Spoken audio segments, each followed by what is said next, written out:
ರಾಗಿ ಹಿಟ್ಟಿಂದ ಮಕ್ಕಳಿಗೆ ಇಷ್ಟ ಆಗುವಂಥ soft and spongy chocolate cake. ಸಕ್ಕರೆ, ಮೈದಾ, ಮೊಟ್ಟೆ ಇದು ಯಾವುದನ್ನು ಉಪಯೋಗಿಸ್ತೀರಾ ತುಂಬಾ ರುಚಿಯಾಗಿರುವಂಥ ಸ್ಟೀಮ್ ಕೇಕ್ ಇದು. ಸೊ ಬನ್ನಿ ಮಾಡೋದು ಯಾವ ರೀತಿ ಅಂತ ನೋಡೋಣ.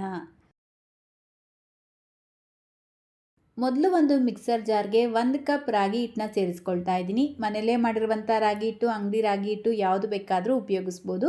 ಸೇಮ್ ಅದೇ ಕಪ್ಪಲ್ಲೇ ಅರ್ಧ ಕಪ್ ಬೆಲ್ಲ ಸೇರಿಸ್ಕೊಳ್ಳಿ. ಬೆಲ್ಲಕ್ಕೆ ಬದಲಾಗಿ ಸಕ್ಕರೆ ಬೇಕಿದ್ರೂ ಉಪಯೋಗಿಸ್ಬೋದು.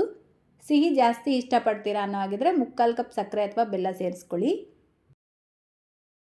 ಈಗ ಕೋಕೋ ಪೌಡರ್ 1/4 ಕಪ್, ಗೋಧಿ ಹಿಟ್ಟು 1/4 ಕಪ್, ಯಾವ ಕಪ್ಪಲ್ಲಿ ರಾಗಿ ಹಿಟ್ಟು ಅಳತೆ ಮಾಡ್ಕೊಂಡಿರ್ತೀರೋ ಅದೇ ಕಪ್ಪಲ್ಲೇ ಅರ್ಧ ಕಪ್ ಮೊಸರು, 1 ಕಪ್ ಹಾಲು, ವೆನಿಲಾ ಎಸೆನ್ಸ್ ಸೇರಿಸ್ಕೊಳ್ತಾ ಇದ್ದೀನಿ. 1/4 ಟೀ ಸ್ಪೂನ್ ಅಷ್ಟು ಸೇರಿಸ್ಕೊಳ್ಳಿ. ಈಗ ಅರ್ಧ tea spoon baking powder, 1/4 tea spoon ಅಡುಗೆ ಸೋಡಾ ಸೇರಿಸ್ಬಿಟ್ಟು ಜಸ್ಟ್ ಈ ರೀತಿ ಒಂದ್ಸಲ ಮಿಕ್ಸ್ ಮಾಡ್ಕೊಳ್ಬೇಕು. ಇದಕ್ಕೇನೆ 2 ಟೇಬಲ್ ಸ್ಪೂನ್ ಅಡುಗೆ ಎಣ್ಣೆನ ಸೇರಿಸ್ಕೊಂಡಿದ್ದೀನಿ. ಫ್ಲೇವರ್ ಇಲ್ಲದೆ ಇರುವಂಥ ಎಣ್ಣೆ ಸೇರಿಸ್ಕೊಳ್ಬೇಕು. ಈಗ ಇದನ್ನು ರುಬ್ಕೊಳ್ಳಿ. ತುಂಬ ಹೊತ್ತು ರುಬ್ಕೊಳ್ಳೋದು ಬೇಡ, ಜಸ್ಟ್ 1 ರೌಂಡ್ ಗ್ರೈಂಡ್ ಮಾಡಿಕೊಂಡ್ರೆ ಸಾಕು. ನೋಡಿ, ಈ ರೀತಿ ರುಬ್ಕೊಂಡು ಇದನ್ನು ಸೈಡಿಗೆ ತೆಗೆದಿಟ್ಬಿಟ್ಟು ನಾನು ಈ ರೀತಿ ಚಿಕ್ಕ ಚಿಕ್ಕ ಬಟ್ಲುಗಳನ್ನು ತಗೊಂಡಿದ್ದೀನಿ. ನೀವು ಬೇಕಿದ್ರೆ ಲೋಟನೂ ತೊಗೊಳ್ಬೋದು ಅಥವಾ ಟೀ ಕುಡಿತೀರಲ್ವ ಆ ಕಪ್ ಬೇಕಿದ್ರೂ ಉಪಯೋಗಿಸ್ಬೋದು. ಇದಕ್ಕೆ ಮೊದಲು ಎಣ್ಣೆ ಹಚ್ಕೊಂಡು ಗೋಧಿ ಹಿಟ್ಟಿಂದ ಡಸ್ಟ್ ಮಾಡ್ಕೊಳ್ಳಿ. ಈ ರೀತಿ ಮಾಡ್ಕೊಳ್ಳೋದ್ರಿಂದ ಕೇಕು ಬಟ್ಲಿಗೆ ಅಂಟ್ಕೊಳ್ಳೋದಿಲ್ಲ, ನೀಟಾಗಿ ಡಿಮೋಲ್ಡ್ ಆಗುತ್ತೆ.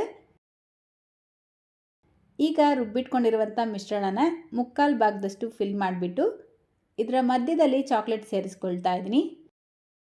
ಡಾರ್ಕ್ ಚಾಕ್ಲೇಟ್ ಅಥವಾ ಡೈರಿ ಮಿಲ್ಕ್ ನಿಮ್ಗೆ ಇಷ್ಟ ಇರುವಂಥ ಯಾವ ಚಾಕ್ಲೇಟ್ ಬೇಕಾದರೂ ಉಪಯೋಗಿಸ್ಬೋದು. ಯಾವುದೂ ಇಲ್ಲ ಅಂದರೆ ಪ್ಲೈನಾಗಿ ಬೇಕಿದ್ರೂ ಮಾಡ್ಕೊಳ್ಳಿ.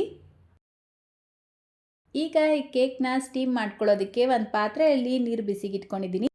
ನೀರು ಕುದಿ ಬಂದಿದ ತಕ್ಷಣ ಒಂದು ಸ್ಟ್ಯಾಂಡ್ ಇಟ್ಕೊಂಡು ಇದರ ಮೇಲ್ಗಡೆ ಒಂದು ಪ್ಲೇಟ್ ಇಟ್ಬಿಟ್ಟು ನಾವು ರೆಡಿ ಮಾಡ್ಕೊಂಡಿರುವಂಥ ಬಟ್ಲನ್ನ ನೀಟಾಗಿ ಅರೇಂಜ್ ಮಾಡ್ಕೊಳ್ಳಿ. ಈಗ ಲಿಡ್ನ ಕ್ಲೋಸ್ ಮಾಡಿ ಲೋ ಟು ಮೀಡಿಯಮ್ ಫ್ಲೇಮಲ್ಲಿ 15 ನಿಮಿಷ ಸ್ಟೀಮ್ ಮಾಡ್ಕೊಳ್ಬೇಕು. ನೋಡಿ, ಕರೆಕ್ಟಾಗಿ 15 ನಿಮಿಷಕ್ಕೆ ಕೇಕ್ ಚೆನ್ನಾಗಿ ಬೇಕಾಗಿರುತ್ತೆ. ಈಗ ಈ ಬಟ್ಲನ್ನ ಆಚೆ ತೆಗೆದಿಟ್ಬಿಟ್ಟು ಸ್ವಲ್ಪ ತಣ್ಣಗಾದ್ಮೇಲೆ ಅಂದರೆ ರೂಮ್ ಟೆಂಪ್ರೇಚರ್ಗೆ ಬಂದಮೇಲೆ ಒಂದು ಚಾಕು ಸಹಾಯದಿಂದ ಸೈಡೆಲ್ಲ ಈ ರೀತಿ ಲೂಸ್ ಮಾಡಿಬಿಟ್ಟು ಒಂದು ತಟ್ಟೆ ಮೇಲ್ಗಡೆ ಈ ಬಟ್ಲನ್ನ ಉಲ್ಟಾ ಮಾಡಿಕೊಂಡು ಟ್ಯಾಪ್ ಮಾಡಿದ್ರೆ ಈಸಿಯಾಗಿ ಡಿಮೋಲ್ಡ್ ಆಗುತ್ತೆ. ಅಷ್ಟೇ, ಈಗ ಮಕ್ಕಳಿಗೆ ಇಷ್ಟ ಆಗುವಂಥ soft and spongy chocolate cake ರೆಡಿಯಾಗಿದೆ.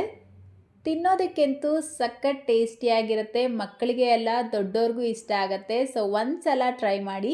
ರೆಸಿಪಿ ಇಷ್ಟ ಆಗಿದ್ರೆ ವಿಡಿಯೋಗೊಂದು ಲೈಕ್ ಮಾಡಿ, ನಿಮ್ಮ ಫ್ರೆಂಡ್ಸ್ ಮತ್ತು ಫ್ಯಾಮಿಲಿಯವ್ರ ಜೊತೆಗೂ ಈ ವಿಡಿಯೋನ ಶೇರ್ ಮಾಡ್ಕೊಳ್ಳಿ. ನಮ್ಮ ಚಾನಲ್ನ ಹೊಸದಾಗಿ ನೋಡ್ತಾ ಇದ್ರೆ ಸಬ್ಸ್ಕ್ರೈಬ್ ಮಾಡ್ಕೊಳ್ಳಿ. ಫೇಸ್ಬುಕ್ಕಲ್ಲಿ ನೋಡ್ತಾ ಇದ್ರೆ ಫಾಲೋ ಮಾಡಿ ಅಂತ ಹೇಳ್ತಾ ಇದೇ ರೀತಿ ಮತ್ತೊಂದು ಟೇಸ್ಟಿಯಾಗಿರುವಂಥ ರೆಸಿಪಿಯೊಂದಿಗೆ ಮತ್ತೆ ಸಿಗೋಣ. Thank you.